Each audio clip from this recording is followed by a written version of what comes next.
There we go.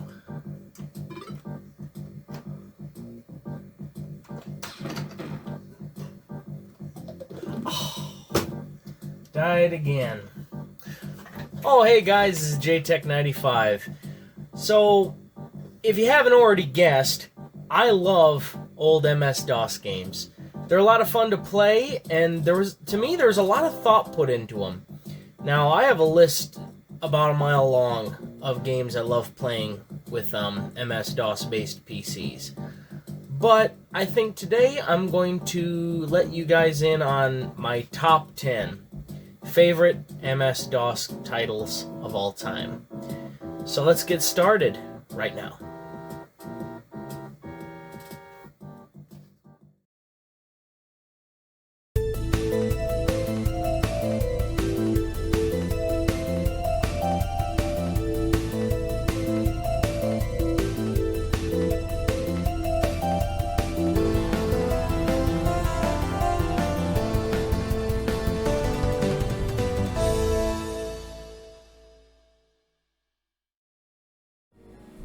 Welcome back to JTech95. So when I compiled this list of my top 10 favorite MS-DOS titles, I didn't rank them from least to greatest or most favorite to least favorite. This is just a top 10 list of my favorite DOS games. So yeah, so let's get started with the top 10.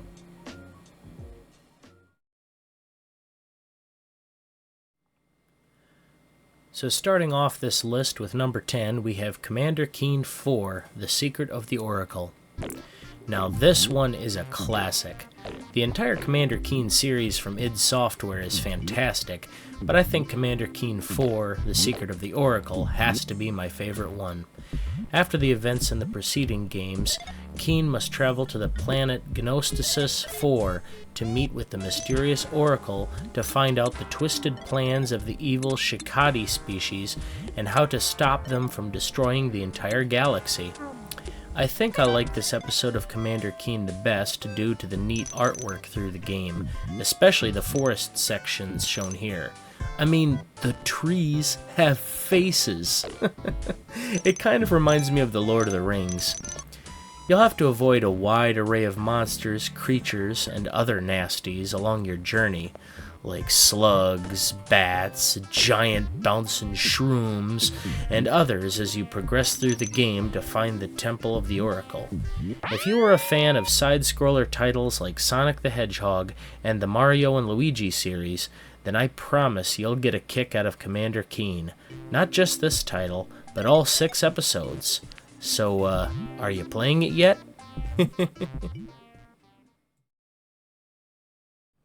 Coming in at number 9 is Bubble Ghost.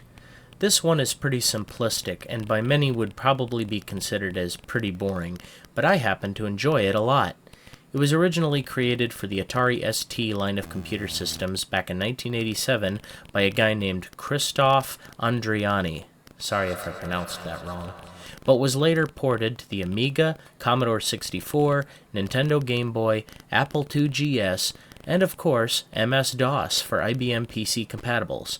The object of the game is to fly your little ghost buddy through the hallways of a haunted house as you try to blow your bubble along to the exit of each room without popping it on any obstacles along the way. This game is pretty fun, not gonna lie, and I'm not ashamed to admit I've played this game for several hours at a time before. Its simplistic design and gameplay has a certain charm to it that I think adds to the enjoyment. I would highly suggest giving this one a try. It's a good time. Coming in at number 8, we've got Doom and Doom 2. Okay, I'm pretty sure y'all knew these were going to make it on the list somewhere. I mean, they're great. I couldn't choose between the two, being that they are pretty much the same game, except for Doom 2 having a wider array of enemies and also being slightly more difficult. Doom was developed by id Software in 1993, and Doom 2 followed up very shortly after in 1994. What can I say about these games that hasn't been said countless times before? You play as a lone space marine whose sole purpose is to rid your military base on Mars, and later the planet Earth, from the onslaught of the thousands of demons and creatures from the depths of hell. Later on, you actually venture deep within the bowels of hell itself to take on the unholy mobs once again. These two games are iconic and fantastically gruesome in their own right, and will go down in history as some of the best first-person shooters ever made. If you have never played Doom or Doom 2 before, then turn off this video right now and go play them. Seriously, where have you been for the last 30 plus years? Coming in at number 7, we have BioMenace. Developed by Apogee Software in 1993, BioMenace is one fun side-scroller to play through. It's reminiscent of Commander Keen, not only for being a side-scroller, but also for the equally awesome soundtrack, compliments of Bobby Prince, who also did the soundtrack for Doom and Doom 2. The premise is pretty straightforward. Metro City has been invaded and overrun by a whole slew of mutant creatures, and it's up to the high-ranking CIA dude Snake Logan to deal out the punishment as he clears out the city of these unwanted guests. As you play through, you'll not only have to clean up the town of mutants, but you'll also have to rescue survivors within the city as well, as you collect key cards and other items to help you progress through the game. This fast-paced, side-scrolling shooter is nothing short of a good time, and is a great way to spend your afternoon. I highly recommend it.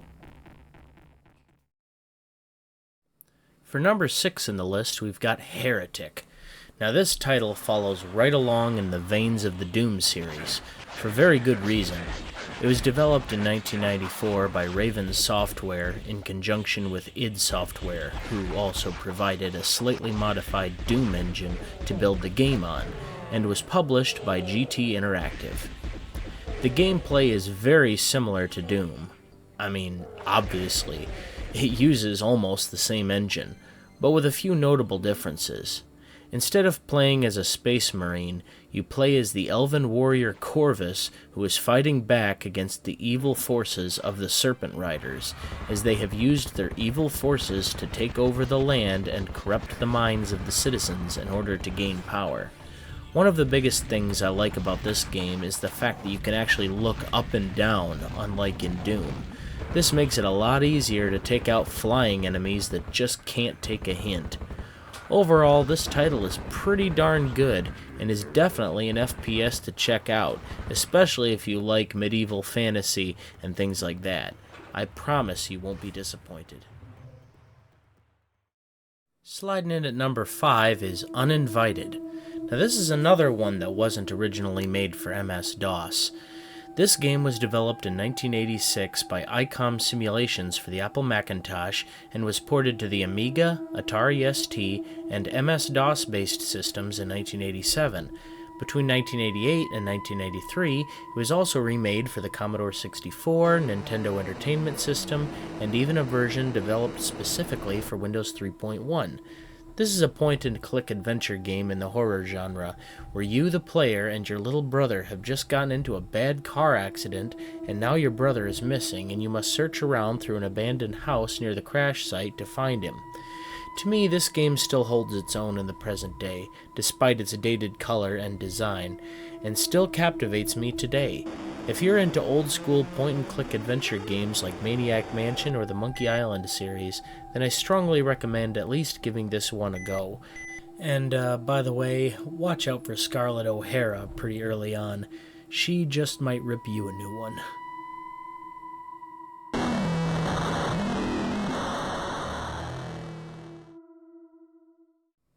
Popping in at number 4 is Ken's Labyrinth by Epic Mega Games. Now I'm going to go out on a limb and say that this game is perhaps one of the most influential 3D shooter titles for DOS ever made. Ken's Labyrinth was developed by a guy named Ken Silverman and was published by Epic Mega Games in 1993. Ken Silverman is like one of the fathers of the first-person shooter, and I'll explain why. He designed a game engine that he aptly dubbed the Build Engine, and used it to create his first title shown here, Ken's Labyrinth. The Build Engine was unlike anything ever seen before in 2D game engines. In all honesty, it is more of a 2.5D engine rather than a strictly 2D engine, due to its capabilities to implement different ceiling heights, floor heights, true 3D voxels, and many other things that set it apart from other 2D games at the time, like Wolfenstein 3D and even Doom, which actually came out after Ken's Labyrinth. The build engine became so highly regarded that 3D Realms ended up using it to create the famous Duke Nukem 3D and later Shadow Warrior. But many other FPS titles were made using the build engine as well, like Power Slave, Redneck Rampage, and my personal favorite, Blood. But we'll get into that later on. As for Ken's Labyrinth, the gameplay is pretty good and the artwork is actually quite charming. You're traveling through a series of labyrinths in order to find your missing dog Sparky, and you'll have to fight against many odd and sometimes goofy abominations on the way. This game, while admittedly crude by today's standards, is still a really fun one to play through in my opinion. I actually quite like it, because sometimes it's nice to just kick back and play a toned back and mellow FPS after slaying demons and shedding the blood of your enemies all afternoon. Give it a try sometime. You might enjoy it as well. And for number 3, here's one for you fans of ye olde England and the tales of King Arthur and the Knights of the Round Table. This is Spirit of Excalibur, developed by Synergistic Software in 1990 and published by Virgin Mastertronic. The Spirit of Excalibur is a role-playing strategy game that follows in the footsteps of such famous medieval tales like Thomas Malory's Le Morte d'Arthur and Marion Zimmer Bradley's The Mists of Avalon. This title takes place in the year 539 AD, not long after the Battle of Camlan. In this battle, King Arthur was gravely wounded by the complete bunghole Mordred, and England needs a new king who can reunite its scattered provinces and bring the Round Table back to its former glory. That's where you come in. You play as Lord Constantine III, and you venture through the medieval lands of Britain to reach Camelot to claim the throne. Along the way, you must strategize and plan your moves carefully, as you must do battle with Saxon invaders, the Sons of Mordred, and others who want to take the throne as well. At the time this game was released, it was viewed as a technical wonder according to Computer Gaming World magazine, with its stunning VGA graphics and equally amazing soundtrack. If you are into medieval fantasy role-playing games, or just ancient tales of Europe and Britain as a whole, then you will absolutely love this game. I guarantee it. Coming in at number 2 is Skyroads. This is a fun little game to try out sometime if you're in the mood for a platform-based action game. Skyroads was released in 1993 by Blue Moon Software and was based on a previous DOS title called Cosmonaut from 1990. You fly a little spaceship along a series of platforms, and the object of the game is to try to make it to the end of each stage without crashing or falling off into the abyss. It may sound pretty easy, but it can definitely get a bit challenging. Not only do you have to hop around between the platforms all the time, but certain different colored platforms can cause your ship to either speed up, slow down, stop your ability to steer, or even blow up your ship. And on top of that, you gotta keep your eye on your fuel and oxygen levels along with everything else going on around you. This game is a lot of fun, but can certainly be a butt clencher at points. Personally, I enjoy a good challenge, and this game certainly delivers. It isn't over-the-top unfair and doesn't purposely screw you over, most of the time, and can provide hours of entertainment for both young and old players. I highly recommend this title. It's awesome. Now, let's talk about what I think might be my absolute favorite DOS title of all time. Coming in at number 1 is Blood. Where do I even start? This 1997 title from Monolith Productions certainly lives up to its name. This is a very dark and gory title and spares no expense in making your life absolutely miserable, what with the excruciatingly brutal enemies you encounter, the labyrinthy areas that you'll oftentimes become lost in, and let's not forget the hit scanners. This game is full of them.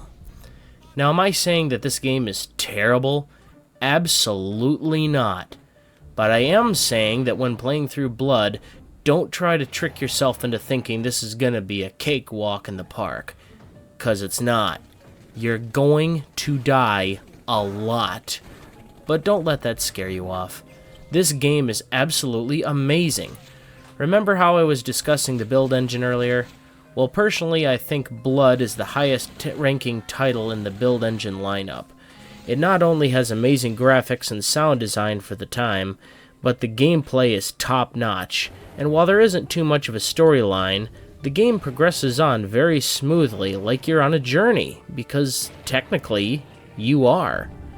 You play as Caleb, a gunslinger from the Wild West who had joined a dark cult known as the Cabal, along with your girlfriend Ophelia and several others, including 2 friends, Gabriel and Ishmael. The 4 of you were known as the Chosen, but due to a series of very unfortunate and unknown blunders on you guys' part, the Dark Lord Chernabog disavowed you all and has you killed at the hands of his minions.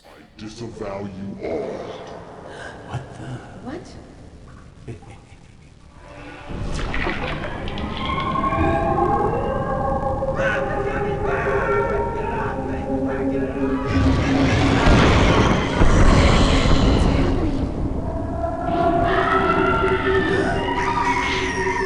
I've taken your love. Now I will take your life. Consider my power in a hollow grave. You wake up many years later in the grave you were buried in and only have one thing on your mind. I live again. Revenge. If you are a fan of FPS games, then you should definitely try out Blood. It was actually remastered not too long ago by Night Dive Studios and re-released under the title Blood Fresh Supply, and I think they did a very good job. So why don't you kick back, relax, and donate some blood? Someone else's.